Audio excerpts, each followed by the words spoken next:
la historia se desarrolla en el imperio del momento. Ya habíamos visto también que hay varios imperios que van yendo y viniendo, sobre todo en la última época del Antiguo Testamento. Cuando veamos profetas vamos a de pronto profundizar un poco en esos imperios porque son bastante importantes en el mensaje profético. El imperio persa en este caso. Entonces tenemos el nombre de la ciudad capital del imperio Susa y el nombre del rey Asuero.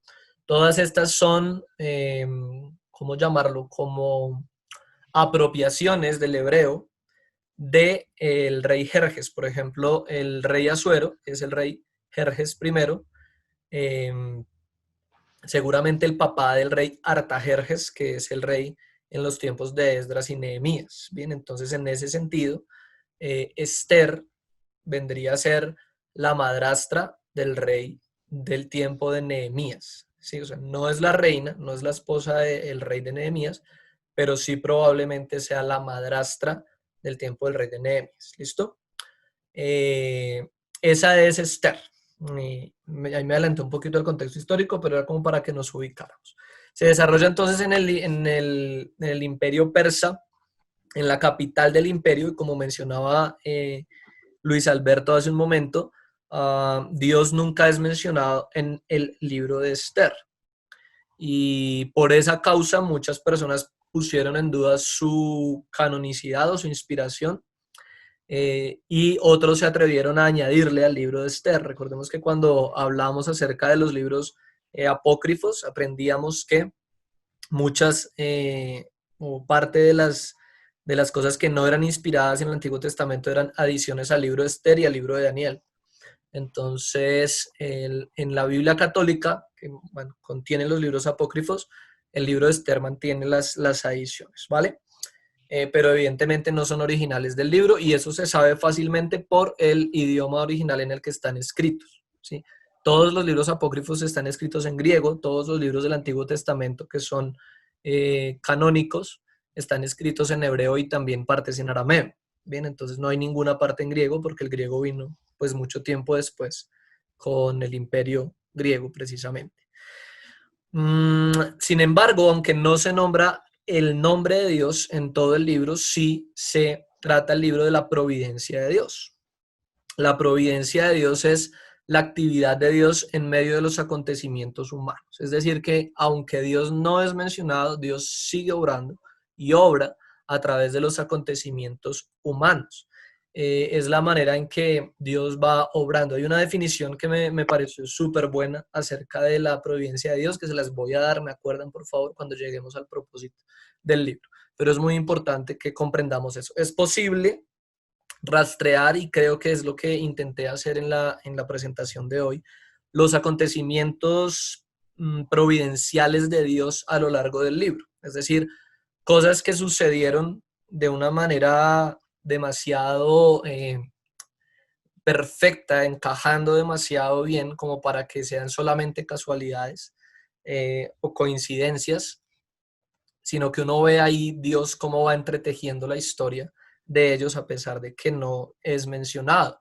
Leamos por favor qué dice Deuteronomio capítulo 31 versículos 16 al 18. Dice, y Jehová dijo a Moisés, he aquí tú vas a dormir con tus padres, y este pueblo se levantará y fornicará tras los dioses ajenos de la tierra, a donde va a parar, está en medio de ella. Y me dejará e invalidará mi pacto que he concertado con él. Y se encenderá mi furor contra él en aquel día, y los abandonaré y esconderé de ellos mi rostro, y serán consumidos, y vendrán sobre ellos muchos males y angustias, y dirán en aquel día, no me han venido estos males porque no está mi Dios en medio de mí, pero ciertamente yo esconderé mi rostro en aquel día por todo el mal que ellos habrán hecho por haberse vuelto a dioses ajenos. Gracias. Esa es la realidad que nos está narrando el libro de Esther. Recordemos que el pueblo está sufriendo ese castigo de Dios, el pueblo está en la tierra de su exilio y casi que el libro de Esther nos demuestra cómo Dios está cumpliendo esa promesa de haber escondido su rostro y de no estar presente como ha estado en los anteriores libros históricos donde decimos Dios dijo, Dios obró en el libro de Esdras y Nehemías, que leemos Dios despertó el espíritu de Zorobabel, vino palabra de Jehová cuando estaban, etcétera. Eso no pasa en el libro de Esther porque nos está demostrando precisamente eso. Sin embargo, aunque Dios está escondiendo su rostro, Dios no está dejando de obrar, ¿vale? Muy bien. El autor del libro de Esther es desconocido. Hay posibles autores, pero es muy difícil demostrar la autoría del libro. Según lo que dice Esther 9:29, posiblemente sea Mardoqueo quien escribió el libro, aunque también puede ser que fuera Esdras o Nehemías o el autor de Esdras y Nehemías, precisamente por la forma narrativa que el libro contiene, que comparte con esos otros dos libros. Eso en cuanto a la autoría. La fecha del libro es en el 470 a.C. y como lo decíamos al comienzo, los acontecimientos narrados probablemente se encuentran entre Esdras y Nehemías, considerando la anotación que ya hicimos, que es realmente dentro de la primera parte de Esdras, ¿sí? Entre el 6 y el 7 de Esdras, donde pasaron todos estos años entre Zorobabel y Esdras, seguramente ahí se desarrollaron los acontecimientos. Los destinatarios, el pueblo de Israel después del exilio, porque como ya hemos aprendido, todos los acontecimientos se escriben después de lo que está pasando, y evidentemente todo lo que pasó con Esther y todo lo que pasó con Mardoqueo, Amán, etcétera, está explicado después o se narra después de que lo que aconteció. Bien. El contexto histórico, ya se los mencioné también, probablemente Esther fue la madrastra de Artajerjes. Artajerjes es el rey en tiempo de Esdras y Nehemías. No es la reina de Esdras y Nehemías, sino la madrastra del rey, ¿sí? Porque fue la segunda esposa, como nos narra el libro, o la segunda reina después de Basti, de Jerjes. Asuero es el equivalente a Jerjes, ¿listo? Entonces podemos tener esa comprensión ahí para tener un poquito más de claridad histórica. Es posible que... Perdón, Gamaliel. Sí, señora. No hay antecedentes ni historia de que ella hubiera tenido hijos con Jerjes. No, señora. No, no. Listo. Pues sí, porque Sí, dice que sí, la no madrastra, o tenemos, sea, sí, no tenemos ese registro. listo. Vale. Gracias. Puede ser que la influencia de Esther como madrastra del rey haya ayudado también para que Esdras y Nehemías hubieran podido volver, porque pues evidentemente ya tenía su ascendencia judía y posiblemente eso inclinó el corazón del rey para mostrar su favor ante los judíos. Pero todo eso son suposiciones que no podemos pues afirmar. Bien, ¿qué principio del libro tienen ustedes? La oración. La oración, sí. Soberanía. Soberanía de Dios en el libro de Esther, sí. El cuidado providencial de Dios para con los judíos. Muy bien. Uno más, el último. Protección de Dios. La protección de Dios. Súper. Perfecto. Todos esos temas son clave en el libro de Esther. Yo tengo como tema central la providencia de Dios, precisamente por esa característica particular del libro que nunca menciona a Dios, pero podemos ver a Dios obrando. Entonces aquí es donde llego a la definición de qué, o una buena definición de cómo podemos entender la providencia de Dios. La providencia de Dios la podemos entender como la mano de Dios obrando dentro del guante de las acciones humanas. La mano de Dios obrando dentro del guante de las acciones humanas. Es decir, un guantecito, si usted lo tiene por ahí guardado, no va a hacer nada por sí solo. Pero en el momento en que usted introduce su mano, todas las cosas que usted haga con su mano también las está haciendo el guante. Entonces, más o menos, es una ilustración, más o menos así actúa la providencia de Dios. Aunque no vemos que el texto nos diga específicamente Dios está obrando de esta manera o de esta manera, los acontecimientos históricos y las acciones humanas nos dan fe de que Dios está obrando. Y eso evidentemente pues los vemos en los resultados de la historia.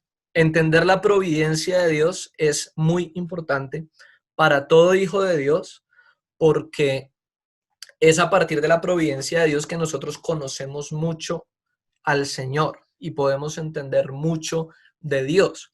Les decía en una de las clases anteriores, creo que incluso fue en el libro de Ruth, que también hablamos de la providencia de Dios, que nosotros no tenemos, o al menos la mayoría de nosotros no tenemos una relación con Dios como la que describe, por ejemplo, la Biblia que él tuvo con Moisés, ¿no? Que él, se encontraban cara a cara y hablaban como le hablara cualquiera a su compañero. Creo que no tenemos la mayoría de creyentes la experiencia de que yo le hablo a Dios y él me responde inmediatamente, o que yo le pregunto y él me habla y yo lo escucho inmediatamente, o que yo estoy por ahí, él comienza a hablarme y yo le respondo y él me responde y tenemos una conversación fluida y personal y natural diaria con Dios. Creo que la mayoría de creyentes no experimentamos eso. La mayoría de creyentes experimentamos a Dios hablándonos, evidentemente, a través de muchas formas. La principal tiene que ser la palabra del Señor que está en nuestro corazón. Creo que lo que la mayoría de cristianos sí experimentamos es que cuando oramos y le preguntamos algo a Dios, Dios trae a memoria palabra de Él. Dios trae a memoria palabra escrita, Dios trae a memoria palabra de la Biblia y uno dice, wow, sí, ahí está la respuesta. Otra experiencia que experimentamos muchos cristianos es que estamos orando, pidiéndole al Señor y Él a veces nos habla audiblemente. Por allá en el interior de nosotros nos habla el Espíritu, que es una experiencia que no se puede explicar, pero que uno sabe, Dios me está hablando, y regularmente cuando Dios nos habla de esa manera no nos da un discurso completo de una hora o una conferencia de una hora acerca de su voluntad y de lo que tenemos que hacer. Casi siempre lo que experimentamos nosotros son preguntas. Dios nos pregunta cosas y a partir de esa pregunta trae luz a nuestro entendimiento y uno dice, wow, claro, ya entendí. Sí, y eso es muy hermoso, poder ver eso, porque, digamos, es una experiencia muy bíblica incluso, que cada vez que nosotros nos acercamos a los evangelios, por ejemplo, Jesús casi siempre respondía todo en preguntas, casi siempre hablaba todo en preguntas. Entonces, eh, esa capacidad que tiene Dios de darnos preguntas que implican la respuesta de su voluntad o la respuesta que nuestra alma necesita es algo muy bonito. Y la tercera, y la que casi todos vivimos todos los días, es la bendita providencia de Dios, ¿sí? Entonces, identificar a Dios obrando en la providencia suya, en sus actos, en los actos humanos, es clave para que nuestro entendimiento del Señor pueda crecer, para que nuestra comunión con Dios se afirme, se fortalezca, nuestra fe, independientemente de lo que no experimentemos de forma sobrenatural o de forma solamente espiritual, sino que en la materialidad, en la cotidianidad de nuestro día a día, de nuestra vida, de nuestras relaciones, podamos ver a Dios obrando. Entonces no tengamos en poco el libro de Esther porque no menciona a Dios, sino que podamos comprender cómo Dios se va manifestando, su obrar, su cuidado, su protección, su provisión, todas esas cosas que ustedes mencionaron hace un momento, por medio de su providencia. Bien, listo. ¿Cuál sería entonces en este sentido el propósito del libro? Mostrarnos la manera en que Dios guarda a su pueblo y se mantiene fiel a su pacto. Entonces es impresionante que en medio del juicio Dios sigue manteniendo su fidelidad. Como dice la palabra del Señor, aunque somos infieles, Él permanece fiel, Él no puede negarse a sí mismo. Para Dios hubiese sido fácil simplemente guardar silencio, no obrar en ningún aspecto y dejar que Amán acabara con todos los judíos.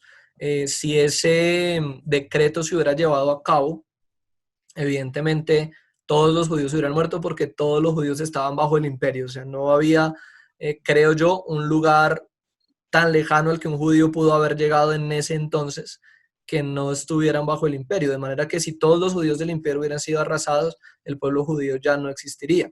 Sin embargo, Dios se mantiene fiel a su pacto, se mantiene fiel a sus promesas y guarda a su pueblo. Lo guardó, lo guarda y lo guardará hasta cumplir en ellos su promesa y hasta cumplir en ellos su palabra, porque ninguna palabra del Señor cae a tierra.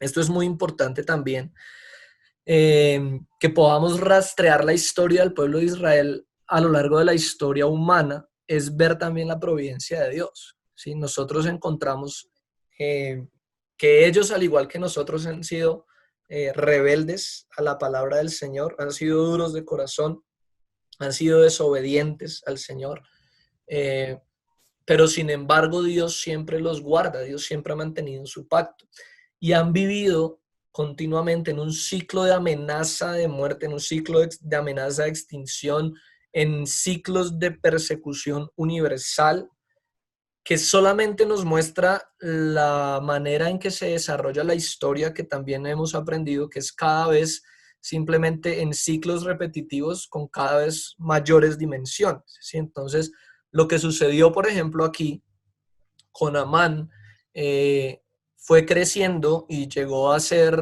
una cosa muy dura en los tiempos de Etíoco Epifanes, ¿sí? Por ejemplo, y más adelantico después de Esdras y Nehemías, sucede la historia de Antíoco Epifanes, la rebelión, perdón, de los macabeos. Entonces ahí llegan los libros apócrifos macabeos, primero y segundo de Macabeos, que no son libros inspirados, que no son libros que nos hablen de doctrina, pero sí son libros que tienen referencias históricas importantes acerca de lo que sucedió con el pueblo de Israel.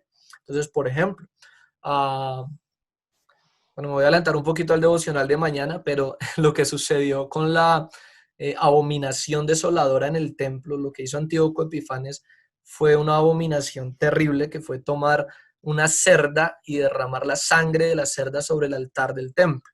Entonces no podía haber mayor abominación para un judío que un animal inmundo estuviera dentro del templo y peor que su sangre se derramara sobre el altar de sacrificio. Pero eso solamente es otra vez una muestra muy pequeña de lo que va creciendo en intensidad y en dimensión en la historia.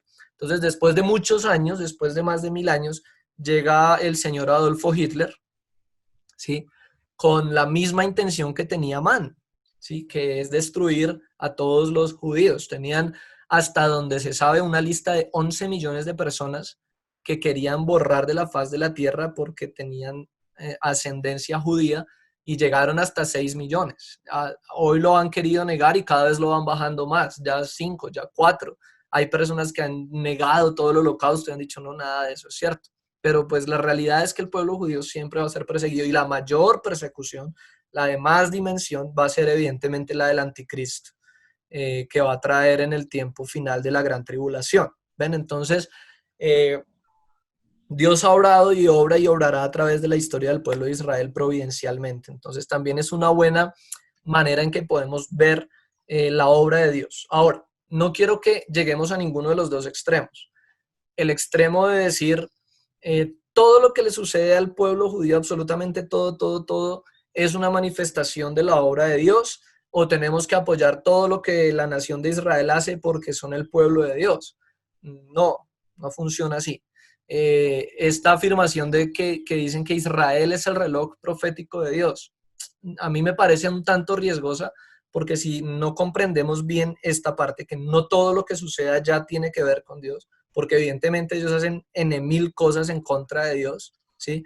Hacen N mil cosas sin tener en cuenta a Dios, buscando como todos su propio beneficio. Vamos a creer que las cosas que suceden allá son buenas. Entonces, no todo es bueno. Han sucedido cosas buenas, han sucedido cosas importantes, suceden cosas importantes, pero no todas son bíblicas. Por ejemplo, en Tel Aviv, que es ahorita la ciudad más importante de Israel, celebran el orgullo gay como en cualquier otra parte del mundo. Entonces, eso no significa que Dios esté aprobando eso porque lo están celebrando en Israel, y Israel es el pueblo de Dios. Solamente por poner un ejemplo, ¿ven? Entonces no podemos caer en el extremo de que todo lo que nos diga ya está aprobado por Dios, pero tampoco podemos caer en el extremo de que ya no son parte del pueblo de Dios, que ya no son parte de las promesas de Dios y que ya todo pertenece a la iglesia. Hay pastores muy buenos, que tienen enseñanzas muy buenas en otras áreas, que enseñan esto. Y bueno, ahí yo entro en conflicto junto con las demás personas y demás pastores también muy buenos que comparten esta posición, y es no, el pueblo de Israel sigue siendo el pueblo de Dios. Y si no, léanse Romanos capítulos 9 al 11. La Biblia es clara en decir, Dios no ha desechado a su pueblo y no podemos ponernos por encima de lo que Dios ya ha revelado, ¿vale? Amén. La cuestión es que Dios se mantendrá siempre fiel al pacto, como siempre lo ha hecho, como siempre lo hará, no porque lo merezcamos, sino porque Él es Dios, y gracias a Dios que Dios es Dios. Amén. Y esta es una muestra, el libro de Esther, de cómo Amén. Dios se mantiene fiel a su pacto, aun cuando ha escondido su rostro de ellos, aun cuando no hay palabra profética, pero por medio de los acontecimientos históricos, Dios sigue cuidando y siendo fiel con su pueblo. Género literario del libro entonces es histórico, como lo decíamos hace un momento, el último de los libros históricos.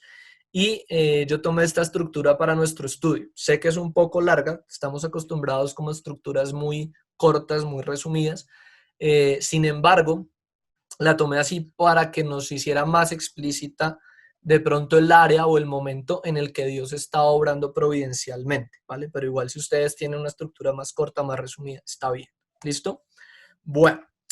Preguntas hasta aquí de lo que hemos hablado, de lo que hemos dicho antes de que de pronto entremos al contenido detallado del libro de Esther.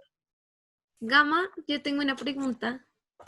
Dímelo. Es que, pues digamos que yo he visto en la Biblia que Dios desecha, o bueno, no desecha, sino Dios, digamos, castiga a todo el pueblo cuando ellos cometen infidelidad hacia ellas, o bueno, pues pecado. Pero, digamos, todo ese pueblo es como ajusticiado, ¿sí? O sea, no rescatan, o si rescatan a uno, igualmente esa persona también sufre las consecuencias de lo que ha pasado en Israel. Eh, yo digo, como eso siempre se va a ver reflejado, o sea, que por causa de unos muchos sufren. Sí. Sí, así es. Y era igual, creo que es una lección que aprendíamos también en Reyes, ¿no? De cómo las decisiones de un rey afectan toda una nación. Las decisiones de un ministro afectan toda una iglesia, y etcétera, etcétera. Todos sufrimos por causa de las decisiones de nosotros. Gracias. Vale. Bien. Continuando entonces con el libro de Esther, vamos entonces a introducirnos al contenido del libro, evaluar algunas características principales de la narración y, como les decía hace un momento, esforzarnos en identificar esos acontecimientos providenciales del Señor, ¿vale? Bueno, entonces inicia la historia hablándonos de la intención del rey, queriendo organizar o queriendo mostrar la grandeza de su reino, ¿no? Las maravillas de su reino, su poderío, en fin, y organiza nada más y nada menos que una fiesta de 6 meses, 180 días, un banquete de 180 días. Imagínense la celebración. No sé si ustedes han tenido la oportunidad alguna vez de organizar algún evento, ¿cierto? Para las personas, pero nomás Sí. un evento de una noche para 150 personas es una inversión significativa, ¿verdad? En comida, bien, en el salón, lo que sea.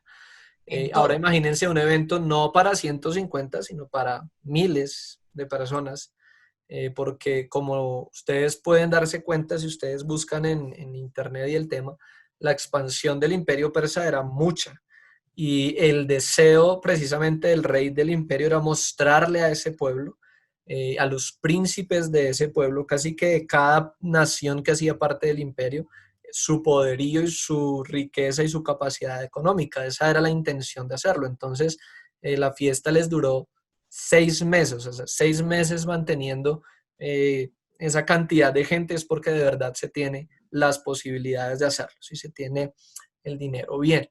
Además, después de que se termina la fiesta, después de que se termina el banquete, se crea otro banquete de otros 7 días. O sea, no fue suficiente en los 6 meses, ya que terminamos, hagamos otro, ¿sí? Hagamos otro de 7 días.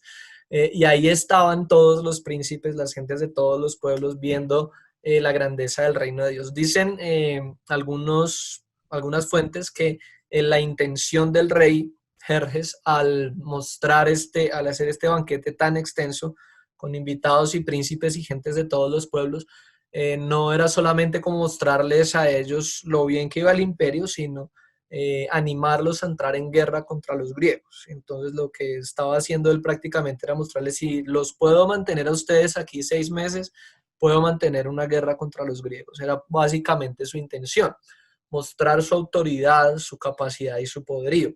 De ahí el problema con la reina Basti, ¿sí? O sea, porque todo iba muy bien, todos estaban impresionados, todos estaban creyéndose el cuento, metiéndose en la causa, por así decirlo, del imperio, porque era un imperio poderoso, era un imperio fuerte, hasta que precisamente llega la evidencia de la falta de autoridad del rey de todo el imperio persa cuando llama a su esposa y ella simplemente se niega. ¿Sí? O sea, no tenemos las causas de por qué Basti se negó.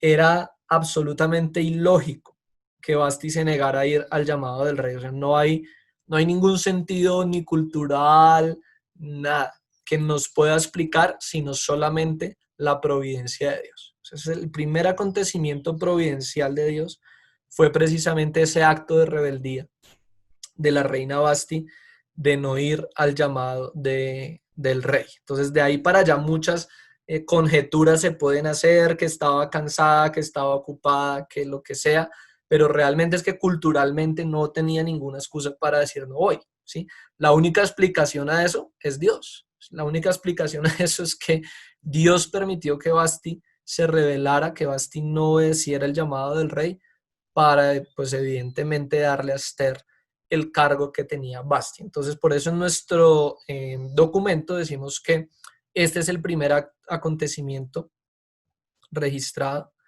de una serie de acontecimientos que vendrán mostrándonos la providencia de Dios. Yo no sé si a ustedes les ha pasado eso en la vida, pero en la vida cristiana suele pasar eso, que uno dice, oiga, no hay otra explicación de que esto suceda, o sea, no puede haber otra explicación que Dios lo hizo. O sea, no es normal que esto pase, esto no tiene lógica, esto no tiene sentido. Dios es el que lo está haciendo. Y cuando Dios obra, pues Dios es sabio en su obra. Entonces, al identificar nosotros la providencia de Dios, lo importante es asumir su sabiduría, que Él obra para bien, Él hace las cosas todas con sabiduría y entregarnos a sus propósitos. Bien, entonces, bien, después de ese acto de desobediencia de Basti, Basti es desechada y se organiza el evento para escoger a la reina. Muchas anotaciones acá, no fue el primer reinado de belleza, como la gente suele decir. No tiene nada que ver nuestra cultura con la cultura de ese tiempo. Sí fue un evento en el imperio para escoger una mujer hermosa para el rey, pero no sucedió como sucede en los reinados de belleza de hoy, que entonces las alistaron a todas y el desfile en los trajes de fantasía, en el traje de baño y las medidas y etcétera. Evidentemente eso no pasó. Lo que sí pasó es que las personas que estaban encargadas dentro del imperio para mostrarle al rey a las mujeres más hermosas fueron, escogieron, tomaron y lo que Dios hizo fue poner gracia en Adasa, que es el nombre judío de Esther. Eso está ahí en el capítulo 2, versículo 7, junto con su primo Mardoqueo. Entonces, si alguno no tenía de pronto claridad de cuál era la relación, es el primo, si no es el tío. A veces nos queda ahí como el rayo, no, era el tío el que la crió. No, no era el tío. Mardoqueo era el primo, era el hijo, o Adasa era hija del tío de Mardoqueo. Entonces él es un primo que la toma y la cría. Y bueno, ella es escogida para ocupar el lugar de Basti. Quiero que leamos esos dos versículos, capítulo 2, versículo 9 y versículo 15. Y la doncella agradó a sus ojos y halló gracia delante de él, por lo que hizo darle prontamente atavíos y alimentos, y le dio también 7 doncellas especiales de la casa del rey, y la llevó con sus doncellas a lo mejor de la casa de las mujeres. Súper. ¿Y el 15? El 15. Cuando le llegó a Esther, la hija de Abihail, tío de Mardoqueo, quien la había tomado por hija, el tiempo de venir al rey, ninguna cosa procuró, sino lo que dijo el Hegai, eunuco del rey, guarda de las mujeres, y ganaba Esther el favor de todos los que la veían. ¿Qué tal ese reto, mujeres que me escuchan? Ganarse el favor de todos los que las ven. La gracia que Dios está poniendo sobre Esther es innegable. O sea, la respuesta genuina a que por qué Esther llegó a donde llegó no es otra cosa que la gracia. O sea, Amén. no se debe solamente a su inteligencia, a su belleza, a su físico. seguramente habían muchas mujeres con mucho más que eso, pero con lo que las otras no contaban era con la gracia de Dios. Eso es lo que nosotros entonces necesitamos comprender de la providencia de Dios y buscar también para nosotros mismos. ¿Qué hizo que Esther tuviera la gracia de todos los que la veían? No era su bonita personalidad, ni su vestido, ni su sonrisa, ni sus ojos. La gracia de Dios. ¿Sí? De manera que nuestro llamado, lo primero que debemos comprender acá es que sin gracia de Dios no somos nada. La gracia es fundamental para nuestra relación con Dios. La gracia del Señor nos sostiene, nos mantiene, nos sostendrá y nos mantendrá, porque todo lo que podemos ser y hacer en Dios es por gracia. Bien, entonces esa misma gracia fue la que llevó a Esther a donde llegó. En el capítulo 2 encontramos el segundo acontecimiento providencial, y es que Mardoqueo está a la puerta del rey. Y aquí también quiero hacer una aclaración. Mardoqueo no es un mendigo que está pidiendo, mendigando en la puerta del palacio. Mardoqueo hace parte de los siervos del rey que están a la puerta del rey, ¿sí?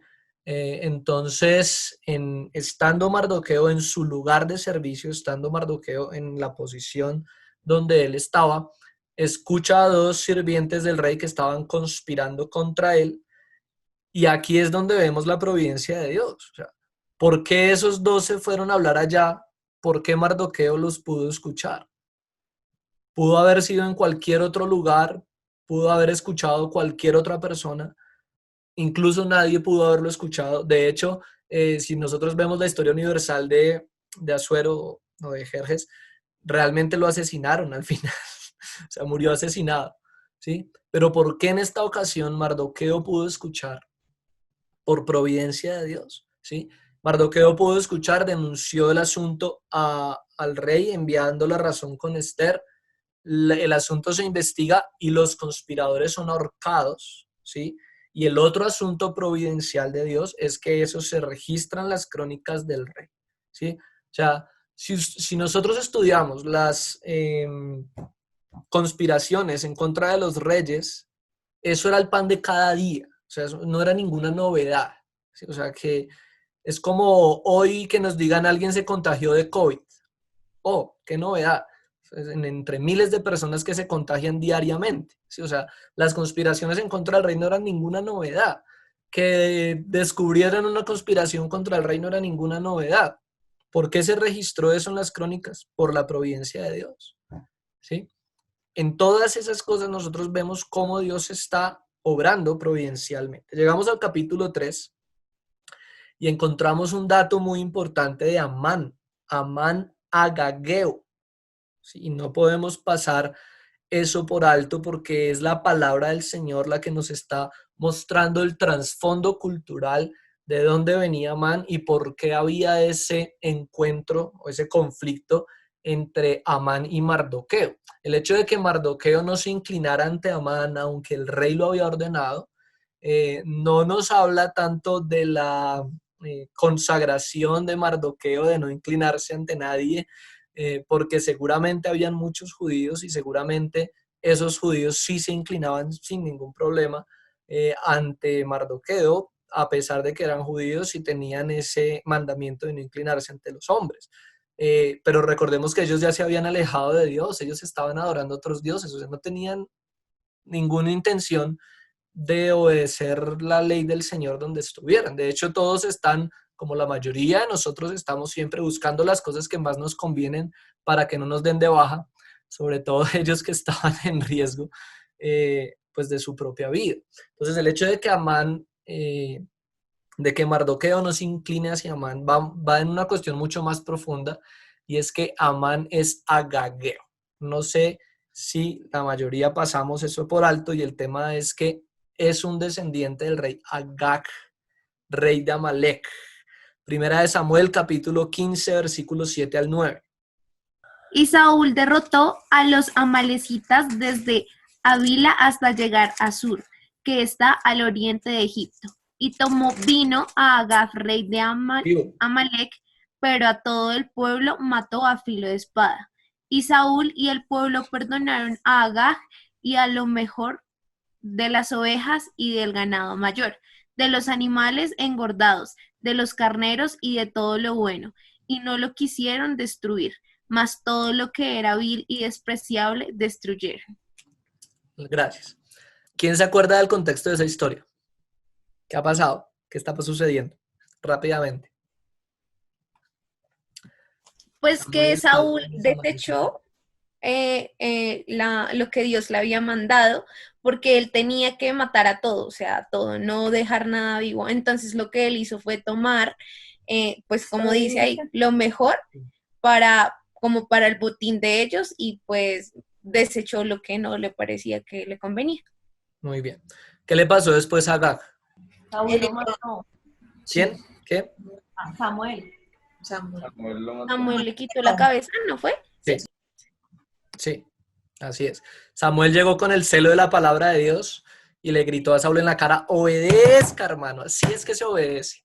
Y le decapitó la cabeza, decapitó al rey Agag. Sin embargo, entonces, la descendencia del rey, casi siempre la familia de los gobernantes sale como bien librada, ¿no? Entonces, la descendencia de Agag continuó y seguramente Amán era descendiente de ese rey de Amalek. Entonces miremos cómo desde tan atrás la desobediencia trae consecuencias. Si es que este es el punto. Si Saúl hubiese sido obediente y hubiera borrado de la faz de la tierra Amalek, Amán no existiría. Así de sencillo. Pero no, la realidad fue otra. Señor. Que también ahí es providencial, entonces, que Mardoqueo sea de Benjamín, de la tribu de Benjamín. También Saúl era de la tribu de Benjamín. Súper. Y dice en el versículo, en el 2, bueno, dice que era de un hijo de un Cis, pero no es el mismo de Saúl, evidentemente, pero se llama igual. Sí. En el 2:5 dice: había en Susa, residencia real, un varón judío cuyo nombre era Mardoqueo, hijo de Yair, hijo de Simei, hijo de Cis, hijo del linaje de Benjamín. Pero sí me recordó a Saúl. Totalmente, totalmente, súper. Y ahí están esas dos linajes, por así decirlo. Otra vez, después de tantos años de que Dios dio el mandamiento, de que Saúl desobedeció, otra vez las consecuencias de la desobediencia.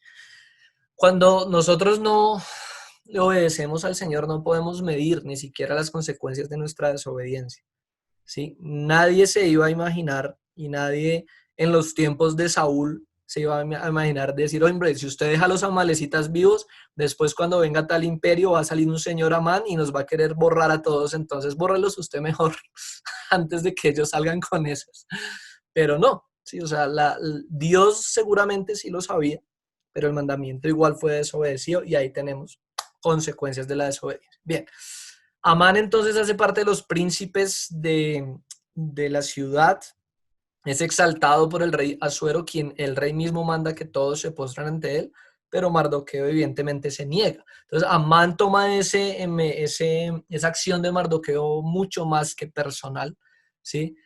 Por toda la historia que viene detrás, y se llena entonces de odio contra Mardoqueo. Sabe que Mardoqueo es judío y entonces su odio se expande no solamente a Mardoqueo, sino a toda su nación. Dice, entonces no acabemos solo con Mardoqueo, sino que acabemos con los judíos. Lo que sucede en el capítulo 3, versículos 7 al 9, esta expresión que es pur, cuando dice que echaron suertes para saber en qué día se iba a cumplir el deseo de Amán, es algo que también es fundamental en el libro y que está al final, ¿vale? Entonces tengámoslo ahí como en cuenta, y al final del libro vamos a saber por qué eso de pur es tan importante. Pero el hecho es que echaron suertes, la suerte cayó para el día en el cual se iba a cumplir el deseo de Amán de destruir a todos los judíos, y eran 11 meses, casi que después de que Amán habla con Asuero acerca de este asunto, que dice: hay un pueblo, no sé qué, vaya, destrúyalos, la sentencia de muerte sobre los judíos quedan 11 meses. Y llega entonces el capítulo 4, donde nos comienzan a mostrar esa interacción o esa relación que hay entre Esther y Mardoqueo. Mardoqueo se entera del asunto, recibe ¿cómo se llama? El decreto que había registrado Amán, que ya estaba sellado con el anillo del rey.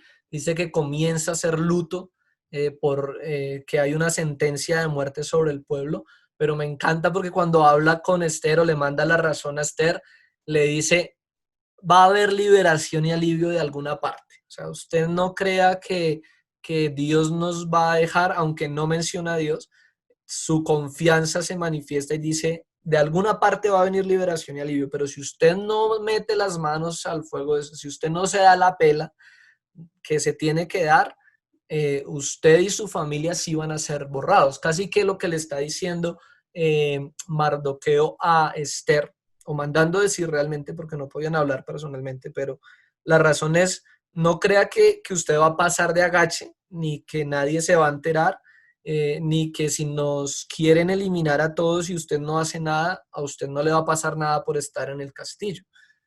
Para nosotros va a venir liberación, pero para usted seguramente sí va a venir la muerte. Y se nota entonces que Esther era una mujer con un corazón noble y humilde y además muy valiente, ¿sí? Porque dice, o sea, de cualquiera pudo haber dicho, usted está mal, o sea, yo ya estoy en el segundo, casi que en el segundo mejor puesto del imperio y nada me va a pasar, miren ustedes qué hacen, yo ya me salí de ese problema. Dice, no, listo, con toda. 3 días de ayuno, ayunen todos, yo también voy a ayunar. Y la mejor, considero yo la mejor frase del libro 4:16, y si perezco, que perezca. Es impresionante la determinación que toma Esther para buscar la liberación de su nación, para buscar la liberación de su pueblo.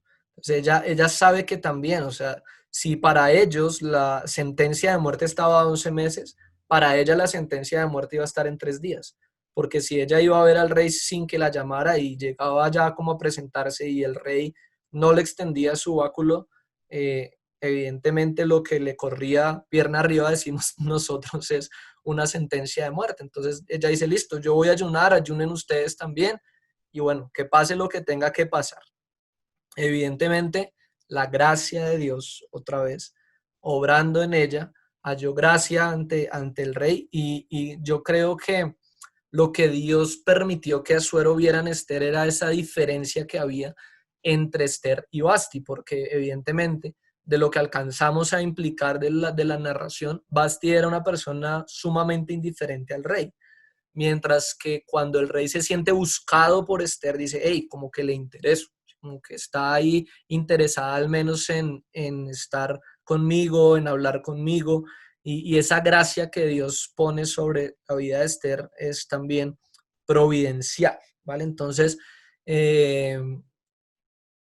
aquí esto ya, no sé si ustedes lo notaron así, pero comienza a convertirse como una telenovela, ¿no?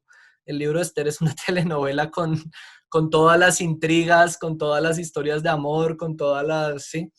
Entonces ya como que uno quiere saber qué va a pasar y nos mandan al siguiente episodio cuando dice, bueno, quiero invitarlo a un banquete, ¿cierto? Entonces, y a usted y también a Amán, se los lleva pues al banquete, disfrutan, y bueno, ¿qué va a pedir? No, vengan a otro banquete.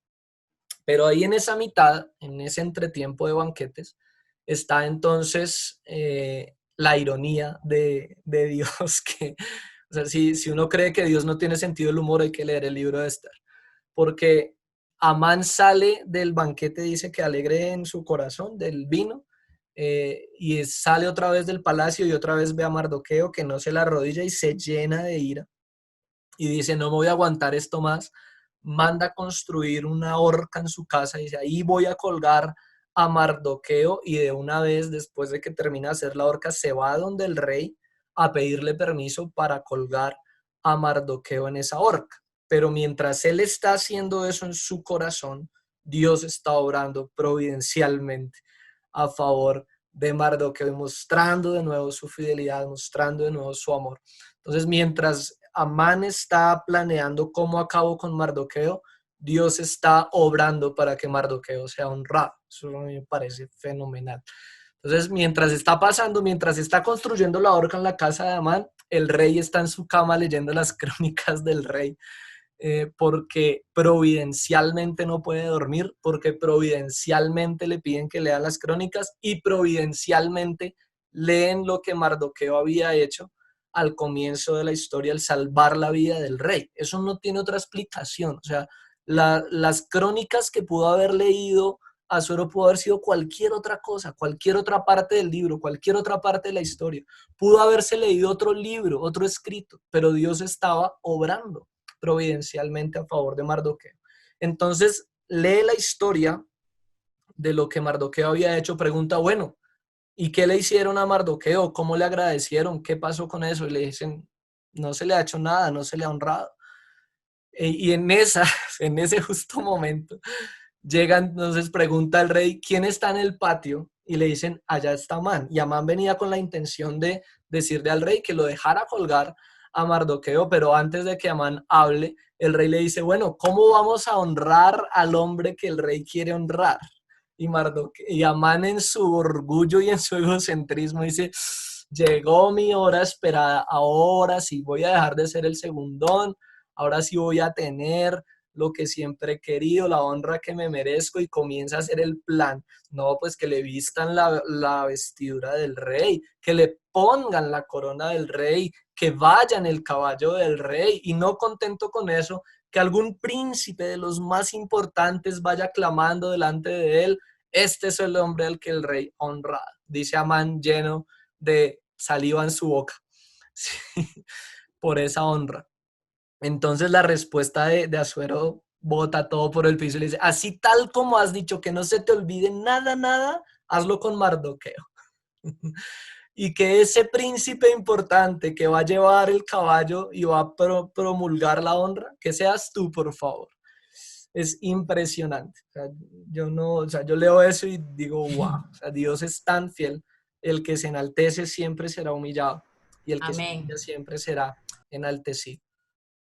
Y eso sucede en el capítulo 6 y evidentemente Amán comienza y sigue llenándose de esa ira y sigue llenándose de esa furia. Bueno, es honrado Mardoqueo y después llegan al banquete por fin a ver si Esther va a declarar o no lo que ella quiere. Nos tiene ahí la novela pendiente de qué va a pasar. Y cuando por fin declara lo que pasa, entonces ella dice, Señor, yo lo único que te pido es mi vida y la vida de mi nación, porque este señor que está aquí con nosotros, Amán, hoy hizo un decreto para quitar mi vida y quitar también la vida de Mardoqueo, que te libró tu vida. ¿Cómo se interpreta esto desde el punto de vista del rey? Que Amán es un traidor, ¿sí? Porque la riqueza más preciada que en ese momento el rey tenía era a Esther, precisamente porque Esther le había, por así decirlo, restituido su honra y su autoridad como rey, cosa que Basti le había quitado. Y en el momento en que Amán quiere atentar contra la vida de Esther, está atentando contra la vida del rey. Y en el momento en que Amán quiere atentar contra la vida de uno que salvó la vida del rey, está atentando contra la vida del rey. Entonces, de manera que la traición es doble y la traición es directa y Amán no tiene escapatoria. Por eso nos dice la narración también que el rey se llenó de ira, hizo lo que nunca había hecho antes, porque antes, no sé si ustedes se dieron cuenta, era muy explosivo y de una vez respondía o reaccionaba y decía, hay que hacer esto, hagan esto, no sé qué. Y en ese momento como que va al patio, ¿no? Dice que sale, lo piensa, respira hondo y viene con la sentencia sobre la cabeza de Amán, y allá mismo donde usted quería colgar a Mardoqueo, allá que lo cuelguen, y allá lo colgaron. Yo no sé si eso a ti te muestra quién es Dios, pero es impresionante saber que todo lo que, como dice su palabra, toda arma forjada contra ti no va a prosperar. Si estamos en Él, en su fidelidad, Él va a seguir siendo fiel.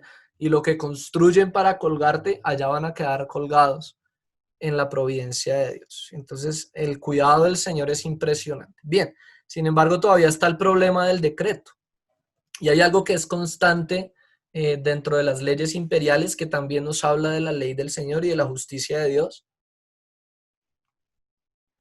Y me gustaría que pudiéramos desarrollar esa visión espiritual al leer la verdad de la ley del imperio. Desde este libro, y lo vamos a ver también en la historia de Daniel, por ejemplo, con el foso de los leones, es que la ley que se establece y se sella no puede ser revocada. Si la palabra nos muestra eso de un reino de hombres, ¿cuánto más de Dios? ¿Sí? O sea, si la ley de un hombre terrenal, que tiene un anillito ahí de un metal terrenal con cera, y pone su anillo y pone su sello, y esa ley no puede ser revocada, pues dimensionemos eso a la ley de Dios. Y eso no nos habla solamente de la autoridad y el señorío de Dios, sino del problema del hombre. Porque la ley de Dios dice, el alma que pecare, esa morirá. De manera que la sentencia pesa sobre todos nosotros y no puede ser revocada. Eso nos tiene que hablar también de la inmensa obra de Dios en Jesucristo para librarnos de nuestra condenación por encima de una ley que es eterna. Pero bueno, eso que el Señor nos lo vaya revelando y mostrando. La ley no podía ser revocada, entonces, ¿qué hacemos? Otra ley que le permita a los judíos defenderse, y no solo defenderse, sino atacar también. Porque el hecho no era quédese en su casa y si vienen a hacerle algo, defiéndase y mate al que lo defienda, sino si usted sabe que conspiraron contra usted, vaya y acabe contra los conspiradores. Entonces, la autoridad imperial que llega al pueblo judío pues es sobremanera grande, y es la respuesta que al fin y al cabo ellos estaban esperando. Entonces llega el día esperado del decreto de Amán, llega la sentencia para todos los hijos de Amán, ¿sí? Cosa que no sé si a ustedes les quedó de pronto el sinsabor, que cuando Amán es colgado en la horca donde quería colgar a Mardoqueo, su familia queda intacta. Uno dice como, hey, esto no es lo que la Biblia acostumbra a decirnos. Casi siempre dicen, él y toda su casa perecieron. Pero el castigo contra la familia de Amán llega precisamente el día en que Amán quería destruir el pueblo. Entonces, esto también es la ironía del Señor, porque el día que Amán quería ver destruida la nación de Israel fue el día que fue destruida su propia casa, fue el día en que fue destruida su propia familia. Y wow, eso nos tiene que hablar del riesgo que corremos al encontrarnos peleando con Dios, que fue el lugar donde se encontró Amán, peleando en contra de Dios, peleando en contra de las cosas que Dios quiere, que ojalá no estemos en el lugar equivocado, en el equipo equivocado, con la misión y visión equivocadas, sino que podamos tener la unidad y la comprensión de la voluntad de Dios, de lo que Él hace, porque si uno pelea contra Dios, pues evidentemente nadie le va a ganar, ¿sí? Dios va a hacer siempre su voluntad y nuestra disposición tiene que ser que se haga su voluntad. Es tanta la gracia de Dios, es tanto el favor de Dios, que pasado ese día, el rey le da el reporte a la reina, ¿no? Qué cosa tan impresionante. Llega el rey Asuero a decirle, mira, esto es lo que ha pasado. Murieron esta cantidad de personas. ¿Qué más pides?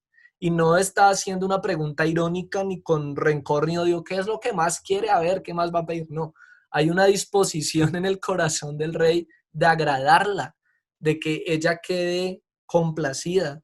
Y ella dice, bueno, dame otro día, ¿sí? Entonces, no solamente ese, sino dame dos días para que podamos acabar del todo a nuestros enemigos. Y el rey se lo concede con toda la disposición del mundo, y entonces se convierten en 2 días donde los judíos pudieron hacer la obra de su liberación.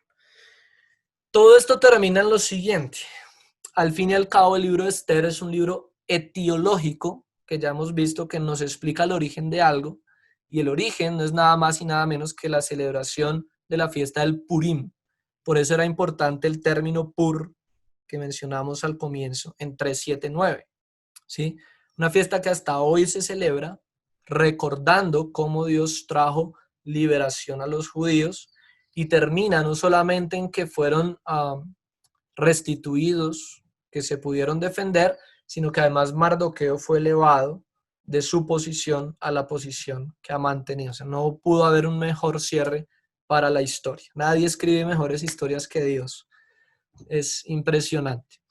Bien, de eso trata el libro de Esther. Preguntas, sospechas, intrigas.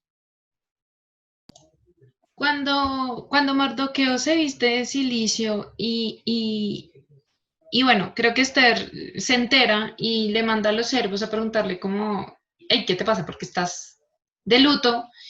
Y él rechaza las vestiduras y dice como, no me voy a cambiar, no me voy a poner otras vestiduras. Eh, y él le manda a decir lo que le manda a decir, es porque muy seguramente, o no sé si yo lo entendí así, Esther no pensaba hacer nada, era como, pues no puedo hacer nada. Hasta que Mardoqueo le dice como, hey, o sea, usted va a calar ahí también porque usted también es judía. Entonces, en ese caso, es como literal Mardoqueo que le está diciendo como, hey, tienes que actuar ahora porque muy seguramente, pues Dios te puso ahí para esta hora, que es lo que entendemos. Sí. Lo que estaba haciendo, tratando de hacer Esther era salvar de la vida a Mardoqueo, porque si tú eres parte de la corte del rey y te conviertes en un aguafiestas haciendo luto, tu vida es la que va a correr, ¿ves? Pero en eso también Mardoqueo es muy radical. Sí, dice, pues no voy a estar de fiesta y no, no me voy a poner ni cambiar mi cilicio porque es que estamos con una sentencia de muerte encima. Okay. Seguramente lo que Esther estaba buscando hacer era como hacer las cosas muy, muy, muy, no sé cómo explicarlo, como muy discretamente, ¿sí? O sea, no manifestar que, ay, ahora nos vamos a morir todos, que realmente era lo que estaba haciendo Mardoqueo y lo que realmente iba a pasar. Pero seguramente tal vez sí que si estaba pensando en obrar, estaba pensando en hacerlo discretamente, o también la otra posibilidad es que simplemente no sabía del decreto que pesaba sobre ellos, porque era una mujer reina, no tenía por qué saber todo lo que pasaba en el reino, porque eso es cuestión de hombres. Y segundo, nadie sabía dentro de la corte, como lo manifiesta el texto, que ella era judía, por lo que nadie se afanó en avisar de lo que estaban haciendo en contra del pueblo judío. Entonces están esas posibilidades. Mi hermana Bueno, Magdalena está sí. levantando la mano. Sí, es que a mí antes de que el rey decretara la horca, pues la esposa de Amán muy sabiamente le dijo, si de la descendencia de los judíos ese Mardoqueo delante de quien has comenzado a caer, no lo vencerás, sino que caerás por cierto delante de él. O sea, ella pues muy sabiamente le dijo, se metió ya con un judío, pues ahí ya también estaba obrando Dios en esto, antes de que, pues mejor dicho, ya le dijo, ya usted está muerto. Sí, sin embargo, esa afirmación no está en términos de está sobrando mal, sino que está en términos de si lo va a acabar a él, acabe el resto. ¿Sí? Siempre la posición de la esposa de Amán fue como pullándolo más y metiéndole más cizaña al asunto para que pues igual la providencia del Señor se cumpliera. Pero sí, le pasó más o menos a la esposa de Amán lo que le pasó al sumo sacerdote en tiempos de Jesús cuando dijo es preferible que un hombre muera y que no toda la nación perezca. Él no estaba diciendo, ay, sí, Jesús nos va a salvar. No le estaba hablando de que matemos a este para que no nos maten al resto, pero evidentemente lo que declaró fue que por la muerte de Jesús vino salvación para la nación y no solo para la nación, sino para todas las naciones. Es más o menos en esos términos.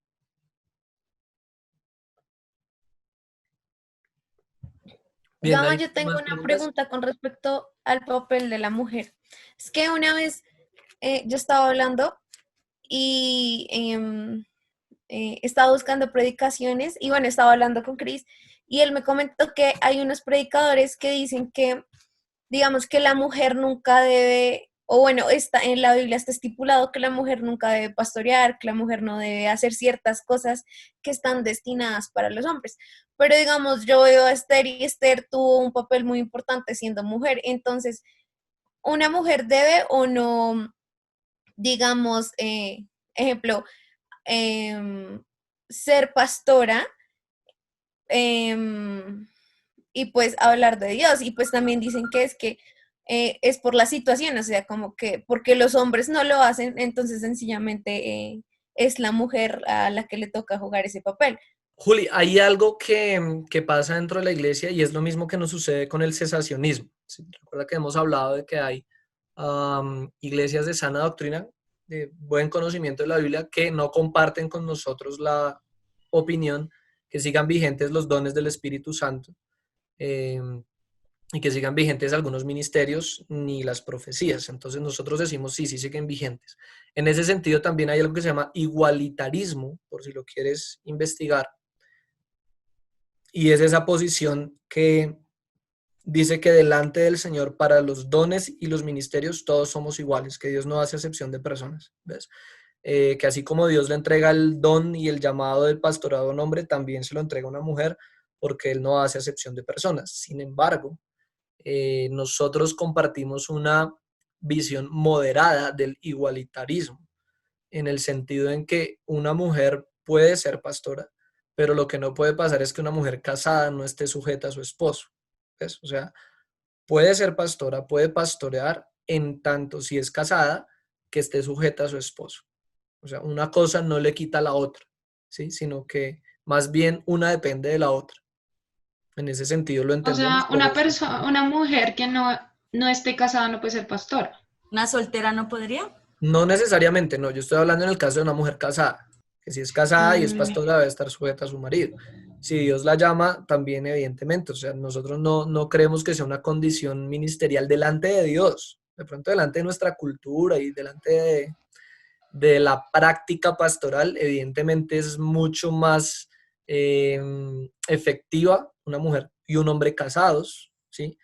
Por todo y por todos, y porque son guardados, porque tienen experiencia de ministrar primero su hogar antes de ministrar la iglesia, porque tienen un apoyo en fin. Pero evidentemente una mujer soltera también puede ejercer el pastorado. No es, digamos, requisito previo para el llamado y el ministerio del Señor, ¿no? Tengo una pregunta. Ujú. Bueno, era lo que su merced nos decía alguna vez, que igual, pues mientras esté bajo sujeción, pues puede pastorear, pero siempre he tenido la inquietud, si es pastora y eso, ¿puede impartir la cena del Señor una mujer o no puede impartir la cena del Señor? Para la administración de los mandamientos del Señor dentro de la iglesia, no tenemos un mandamiento bíblico que diga solamente hombres o solamente mujeres, o si no hay hombres, pues les tocó a las mujeres, no. Eso es más una preferencia cultural y también a veces de tradición, también a veces lo que se busca es honrar el lugar del hombre dentro de la congregación. Eh, yo, pues la verdad, no vería ningún problema ni ningún lío en que una mujer ministre los sacramentos, en tanto que tengan el llamamiento del Señor y estén en obediencia y en buen testimonio y en sujeción. Pero sí, bíblicamente no podemos decir que hayan ministerios o hayan funciones específicas de hombres. Creo yo, porque hay otros pastores que dicen que sí, que solo es para hombres. Yo creo que no lo hay. En ese sentido somos igualitarios, Igual, moderados. cuando hicimos, Eh, cuando hicimos el estudio del Nuevo Testamento, tú nos explicabas y nos, pues más que explicárnoslo tú, nosotros vimos que Jesús tuvo muy en cuenta a las mujeres. Entonces no puede ser en este momento los hombres que vengan pues como a sacar a las mujeres porque pues sí hay pastores. Yo conozco una persona que no volvió a la iglesia Centro de Oración que porque ahí pastoreaba era una mujer, o sea, no conoce la palabra, porque Jesús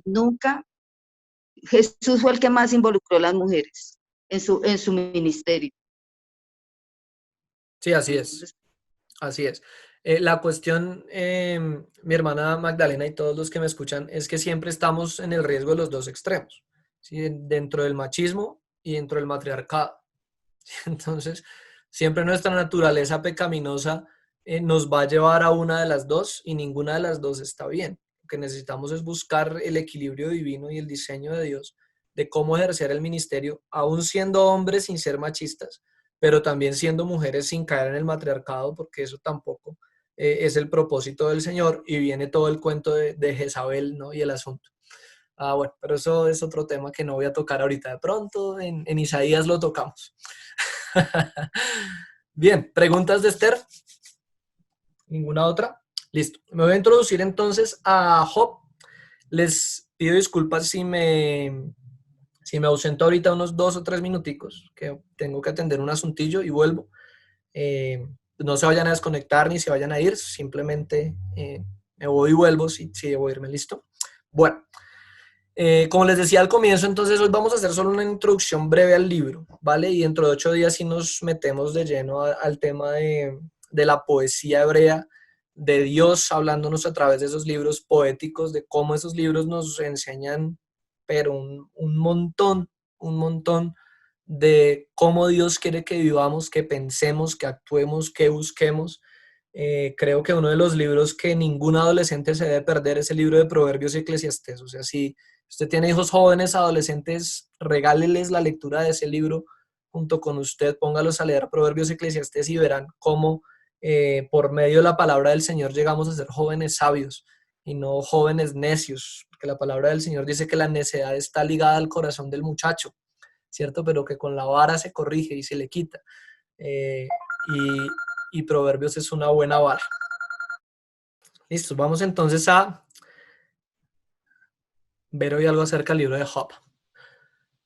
Es el primer libro poético y nos enfrentamos entonces a varias figuras literarias que debemos tener en cuenta dentro del libro para comprenderlo. Esto no es un libro histórico, aunque tiene realidades históricas. Hay mucha doctrina dentro de los libros poéticos y esto también es muy importante que lo tengamos en cuenta, porque el mismo Nuevo Testamento saca mucha doctrina de los salmos. El mismo Jesús les dice, y creo que lo teníamos en el devocional de Marcos, donde comienza a decirles cómo es que dijo el Señor a mi Señor, siéntate a mi diestra, David lleno del Espíritu Santo, y eso es un salmo, evidentemente. Entonces sí hay doctrina de los libros poéticos y es muy importante que no los descartemos por ser poéticos, como si no nos estuvieran diciendo verdades acerca del Señor, ¿vale? Bien, el autor de Job es desconocido. Hay posibles autores como Job y Eliú que están dentro del libro, otros que dicen probablemente Moisés, quien escribió los primeros libros de la Biblia y por tal vez esa antigüedad podría ser él, otros que dicen Salomón, precisamente por la forma en que está escrito el libro en prosa poética, que fue lo que Salomón escribió en la mayoría de sus escritos, que son los proverbios pues, que conocemos, y seguramente el libro de Eclesiastés.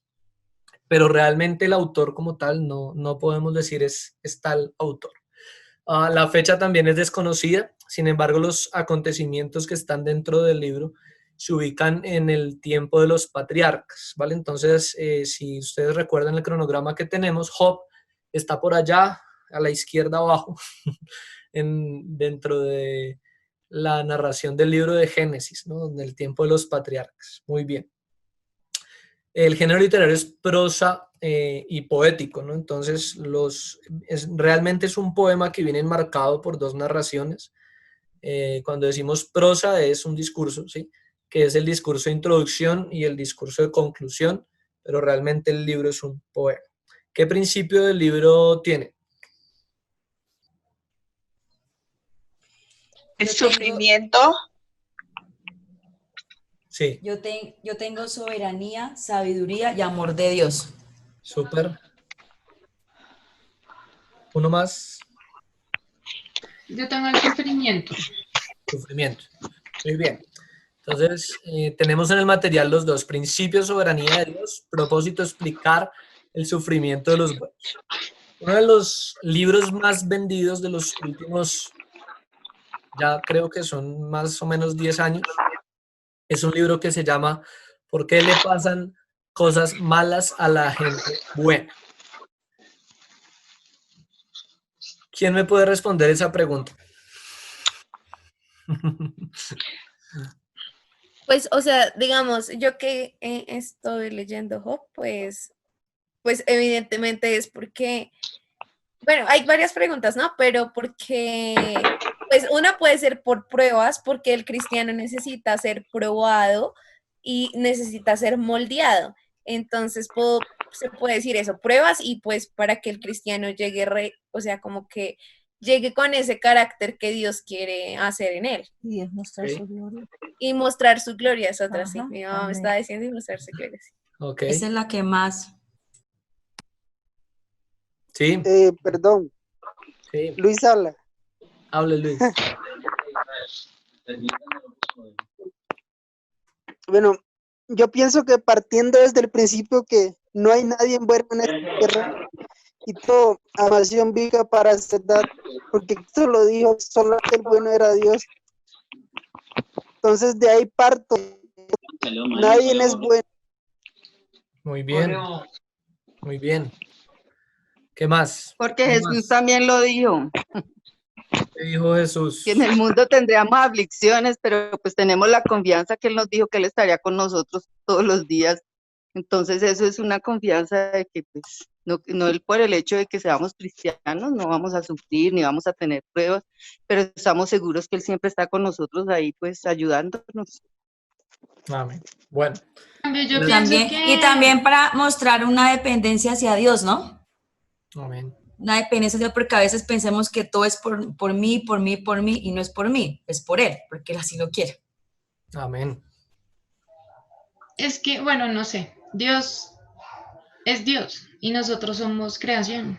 Dios es soberano y hace como quiere, con quien quiere, cuando quiere y donde quiere. Y, y hasta la historia de Dios no es la historia de nosotros.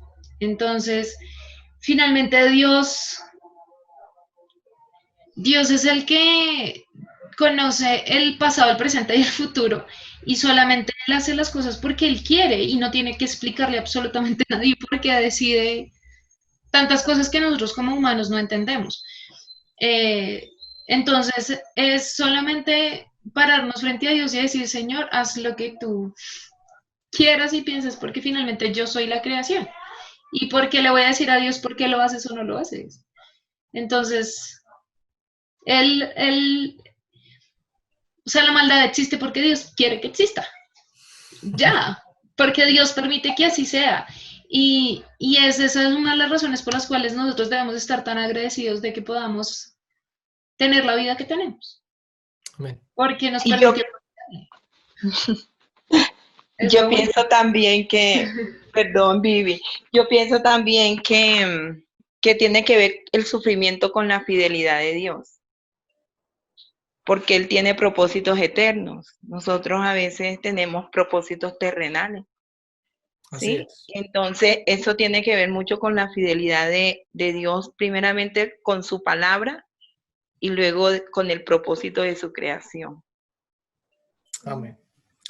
Bueno, hay muchísimas muy buenas posiciones y opiniones. Me alegra escucharlos en esas perspectivas tan bíblicas. Es una bendición. No la voy a responder de pronto en la otra clase o al final de esta.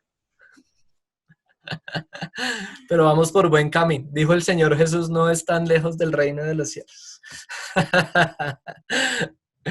Muy bien, muy bien. Pero ese básicamente es un propósito fundamental del libro. Si uno lee Job y no entiende por qué Job sufrió, hay que volver a leerlo. O sea, no lo leyó bien. Y es muy Pues de importante. acuerdo al libro de Job, también en el libro de Job se ve que para conocer a Dios, en ese caso, Job al final pudo conocer quién era Dios realmente. Amén. Amén, así es. Muy bien, bueno, tenemos la estructura del libro en la introducción 1 y 2. 3:37 encontramos todo el grueso del libro, que es un poema. Si nosotros supiéramos hebreo, seguramente lo disfrutaríamos mucho más de lo que lo disfrutamos leyéndolo traducido, porque siempre que uno traduce un poema se pierde una cantidad de cosas de métrica y de sentido impresionantes, pero bueno, Dios es bueno y con lo que tenemos nos habla y nos enseña. Eh, pero sí, es un hermoso poema. En el 38 y 41 también, en modo de poema, viene la respuesta del Señor y en el 42 encontramos la conclusión. ¿Listo? Bueno, no vamos a entrar hoy en todos los detalles, como les dije al comienzo de la clase. Si Si desean mejor, dentro de 8 días hacemos la introducción a Poéticos y de pronto miramos más detalles del contenido de Job. Pero básicamente es que en la introducción se nos introduce la corte celestial, donde Dios da testimonio de Job como un hombre íntegro, y Satanás entonces pone en duda la integridad del hombre y dice, bueno, pero es que eso no es de gratis, eso no es de balde. ¿Sirve acaso Job a Dios de balde? ¿No has hecho por él esto y esto y esto y esto? Pues así cualquiera. Entonces ahí Dios va y le da el permiso de tocarlo y de acabar con todo. Y de nuevo, en el capítulo 2, versículo 3, es donde llega uno de los textos que a veces no se saben comprender bien, que es donde dice, aun cuando tú me incitaste, ¿cierto?, a que le hiciera mal, Dios Hay, diciendo a Satanás, hay como, una traducción que dice, me convenciste.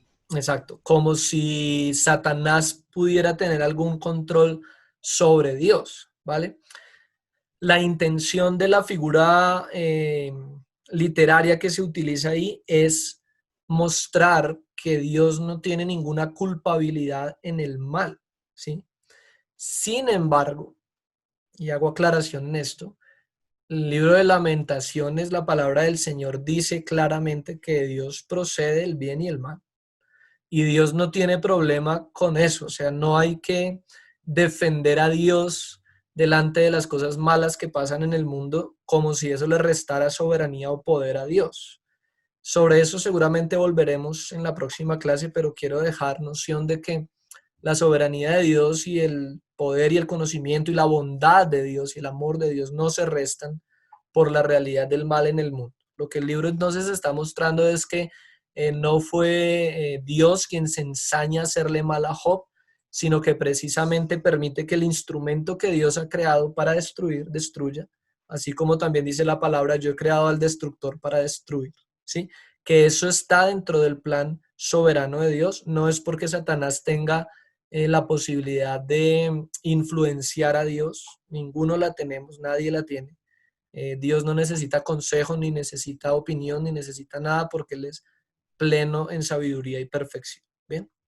Entonces, bueno, el caso es que le quita todo y además lo enferma hasta el punto de que la mujer dice, maldice a Dios y muérete. Y yo creo que es comprensivo, no sé si, o comprensible. Cuando una esposa ama a su esposo, lo menos que quiere es verlo sufrir, ¿sí?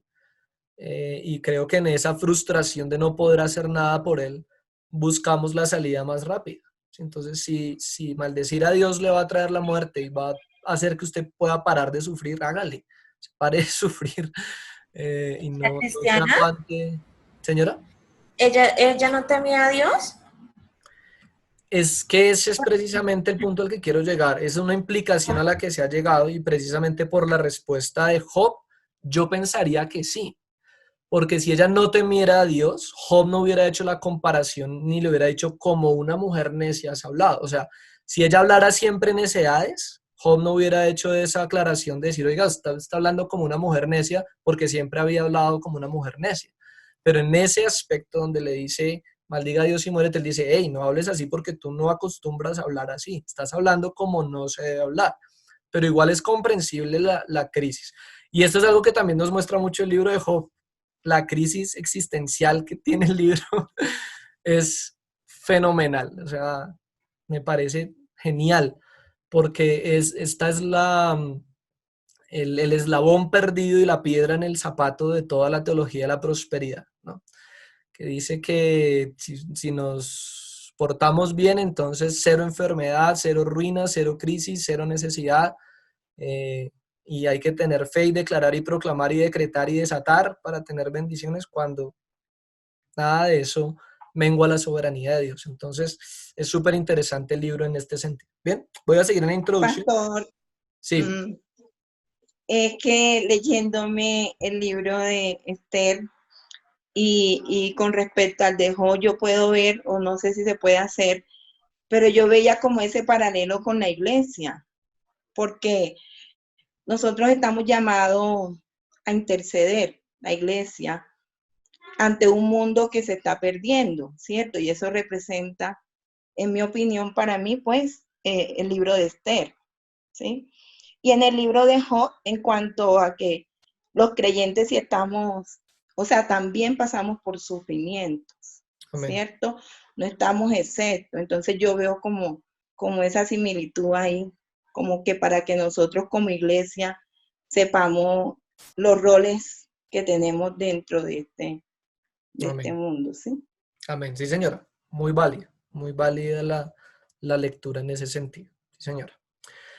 Bien, encontramos entonces 3 amigos de Job y uno que aparece al final como colado, que fue Eliú, que seguramente era uno de los siervos de esos hombres. ¿Sí? Estos hombres que menciona el libro son como los representantes de la sabiduría del tiempo de Job. ¿Sí? Entonces, en Temán, en Suhat, en Namat, que son las naciones desde donde ellos vienen, eh, como que mandan a un sabio muy sabio a darle consejo a Job. Y algo también muy interesante que tiene el libro es que ninguno es israelita, ¿sí? Ningún nombre de esos es judío. Está como ajeno a la cultura del libro de Israel del pueblo de Israel que estamos tan acostumbrados a ver en el Antiguo Testamento.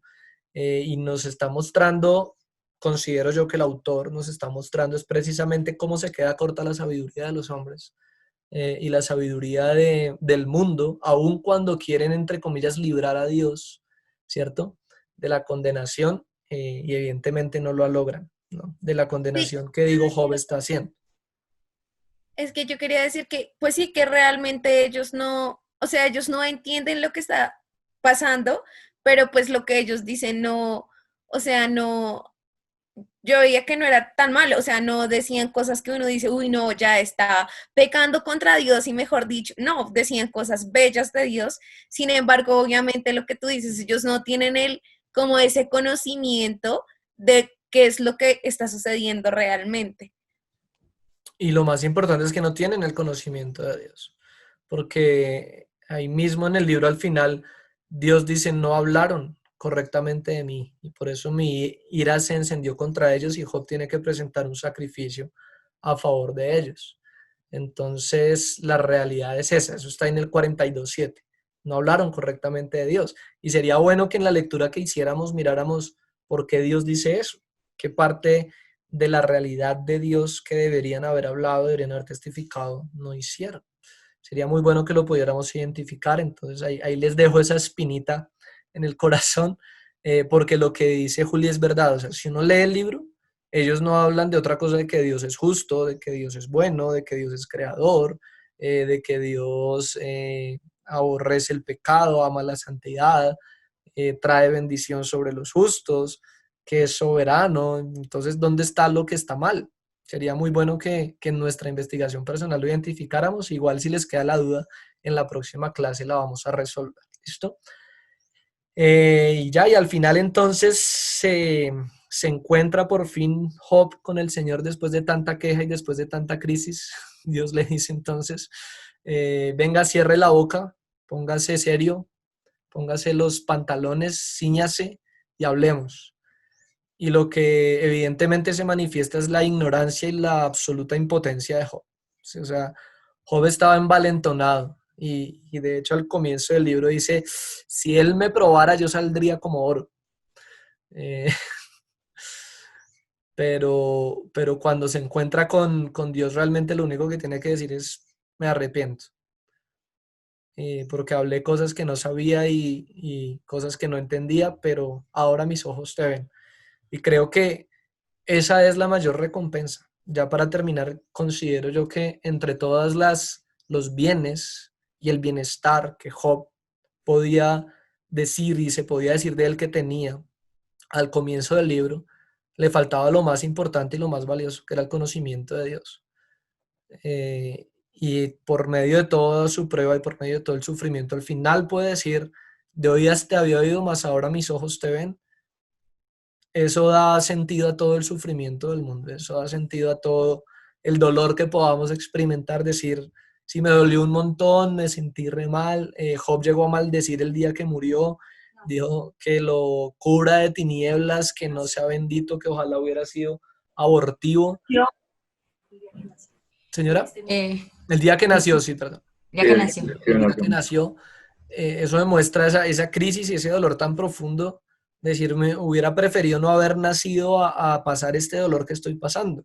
Pero al final dice, wow, o sea, no te conocía y hablaba lo que no entendía y ahora mis ojos te ven. Qué bonito que podamos llegar a ese nivel, que ojalá no nos cueste tanto sufrimiento ni tanta prueba, pero que podamos decir realmente de Dios lo que hablo y vivo y digo de Dios, lo vivo, no solo lo he oído de oídas, sino que mis ojos lo han visto. Amén. Bueno, se nos fue el tiempito. Una pregunta, Solo una. que es la que yo te dije ahora cuando empezamos, que está en el capítulo 3:25, que está inclusive en esa parte cuando él maldice el día que nació, que dice, porque el temor que me espantaba me vino y me aconteció lo que temía. Sí, que muchas veces lo tenemos, es un verso mal dado, digámoslo así, ¿no? Mal relacionado, mal interpretado. Gracias. Sí, así es. Sí, o sea, la cuestión es que la mala interpretación es decir como que tengo que pensar cosas positivas para atraer cosas positivas, y porque si pienso cosas negativas atraigo cosas negativas. Y eso lo que hace es ponernos a nosotros en el centro de todo y decir, yo tengo el poder de transformar mi vida y de hacer que cosas buenas pasen y de cambiar mis circunstancias malas por buenas, porque tengo el poder de pensar positivamente. Y evidentemente esa enseñanza no es bíblica. Todos tenemos temor, Dios quiere que temamos, Dios nos hizo temerosos para que nuestro temor esté consagrado a Él, ¿sí? Para que le temamos a Él y podamos decir la causa de mi temor es Dios. O sea, nuestro mayor miedo tiene que ser Dios. Y el hecho de que no le temamos ha hecho que las personas no le busquen, ¿sí? Las personas prefieren, en general digo, ignorar la ira de Dios, ignorar el juicio de Dios, que temerle a Dios y arrepentirse y buscar no caer en su ira y en su juicio y hallar su gracia. Pero entonces el punto es ese, no hay poder en mi temor, ni hay poder en mi pensamiento positivo. El poder está solamente en Dios y en su soberanía.